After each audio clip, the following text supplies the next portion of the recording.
So, hello and welcome. My name's Steve Nobel, and today I'm speaking with Richard Brennan on his book How to Breathe, Improving Your Breathing for Health, Happiness and Well-Being. Now, Richard has studied Alexander Technique since 1983 and has been teaching the technique full-time since 1989.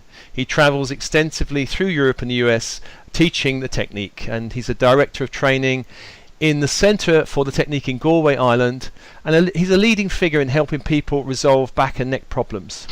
Now this book will help you relearn your natural rhythm of breathing that will change the way you think, feel and act forever. His website is alexander.ie if you want to check out his work. So welcome to you, Richard. Oh, hi Steve. Hi, how are you today? Oh, good. Yes, it's a sunny day. Well, can't always have that in London, I guess so. Yeah. Let me ask you about Alexander Technique. How did it all begin? Well, Alexander was an actor and reciter, and he was getting a very good reputation, so he was reciting in bigger venues.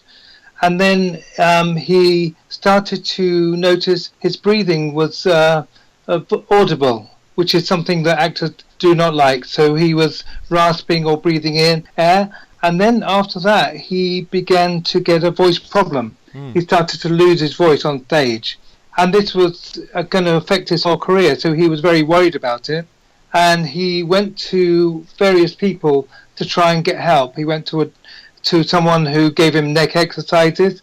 That didn't work. Somebody else gave him medication. That didn't work.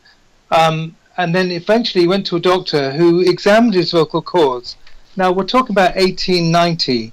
So the way you examine someone's vocal cords in those days was pretty much dangle a small mirror down someone's throat. But the doctor found out that his cords were red and inflamed. And he told Alexander, oh, you've just been overstraining your voice. I'm sure if you just rest your voice for a couple of weeks, it'll all be fine. So that's exactly what Alexander did. And he was so determined, he hardly spoke to anyone for 2 weeks. He went back on stage and he was delighted because his voice was crystal clear. But after half an hour, the voice began to get bad again. And the end of the performance, he could hardly speak. So he went back to the doctor and the doctor said, well, it did improve a little bit and maybe you need to rest your voice for longer.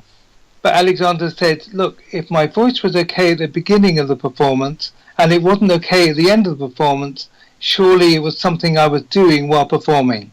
Okay, if my back is okay before I go and do the gardening, but it's not okay when I come in from doing the gardening, it must be something I'm doing while I'm doing the gardening. So that whole principle you can apply to actually anything. It's a cause and effect. So he wanted to know what was causing the voice. And if he could find out what was causing the voice, stop doing it, his voice would be fine. So he asked the doctor, well, what am I doing? And the doctor said, I have no idea. So Alexander said, well, I'll go and find out for myself. So he studied for about 5 or 6 years. He studied posture, the way he was standing. He observed himself in the mirror. And he noticed that when he took a breath, he opened his mouth and breathed in through his mouth. So he sucked some air in, which basically dried out the vocal cords. And then on top of that, he pulled his head back and depressed the larynx. And it was this habit that was causing the voice and the breathing problem. So then he experimented and he tried positioning his head in all different ways. And every time he did it, the problem would get worse. And then eventually he came to a point where if he thought of his head not going back, but thinking of his head going forward, the problem went away again. So then he devised a whole system whereby you just think your way out of problems. You think of your back getting longer. You think of your neck getting longer. And then he helped his fellow actors but then doctors got wind of it, and then they used to send him people with back problems, neck problems, shoulder problems. So he got very used to helping people with a wide range of people. And a lot of it was just muscular tension was at the root cause of most problems. Let me ask you generally about Alexander Technique, because nowadays in the modern world, it seems to be applied to people with back pain, stress, posture issues, sports performance, musicians. It's kind of a vast range of people it helps, isn't it? Yeah, it is, yeah. Because in all those things, let's say a musician would be holding their instrument too tightly. they'd be having too much tension in their shoulder. Maybe a runner would be having maybe injuries with their knees because there's too much tension around their knees. So we have 651 muscles in the body, and any of them can be tense, causing problems in the ankle joint or in the neck or shoulder or pretty much anything. And also muscular tension, muscles control breathing as well. So if I'm tense around the rib cage, my rib cage can't move in and out. So yeah, it can help a great deal of people in all sorts of ways. Now, when the publisher said to me, "We want you to interview Richard on his book How to Breathe," I kind of looked at the publisher and they looked at me, and I thought, really? And when I read in your introduction, you said, "When I told my eldest daughter I was writing a book about breathing, she replied, 'That will be interesting. Page 1, breathe in. Page 2, breathe out. Page 3, breathe in again. Page 4, breathe out again.'" You know, so on. I mean, initially I looked at it and thought, well, I don't know if there's much in it, but of course it's a very deep area, isn't it? It is. I mean, we all breathe thousands of times a day, and most people are not aware of the way they breathe. So in the same way we can have postural habits, we can also have breathing habits as well. We have set ways of breathing which are maybe not very healthy, and they can be detrimental. But we go, because they feel normal to us, we don't even know they're there. What kind of poor breathing habits are you talking about, Richard? Breathing in too quickly. Yeah. Breathing in through the mouth, which dries out the vocal cords. And doesn't actually, there's hairs on our nose which act as a filter. When I started doing the technique, I was amazed that many people might breathe up to 30 or 40 times a minute. So they're very fast breathing and very shallow breathing. So they don't get rid of the CO2 in the same way as the body is designed to. So then toxins build up, and you can get ill from it. Yeah. Right. Now, the book says good breathing involves a coordination of our whole being. So how can we just go into Alexander technique, the posture and the breath? How do they work together? Yeah. So the first, so if somebody came in with a breathing problem, let's say something like asthma, I would probably, we have a teaching table, I'd probably lie them on the teaching table and check out to see where they're holding tension and ask them to let it go. Just even doing that, their breathing will change. Their breathing will be much more beneficial afterwards. But also you can actually have little breathing exercises you can actually do. And most disciplines like yoga or whatever would have a whole set of breathing exercises. But most of them involve breathing in. Breathe in through the nose. Breathe into the lungs. Where Alexander technique, the whole thing is breathing out. What Alexander realized was, if I breathe out, I create a vacuum in the lungs, and the next breath is all taken by reflex. So the emphasis is on the out breath. So even if somebody, like you blow up these children's bubbles, if you just blow the air out and you just extend the out breath, and then you wait, you'll feel that you actually breathe in better. And anyone can do that listening to this audio. Right. Is this in the book you talk about natural breathing? Is this the natural breath, focusing on the exhalation rather than the inhalation?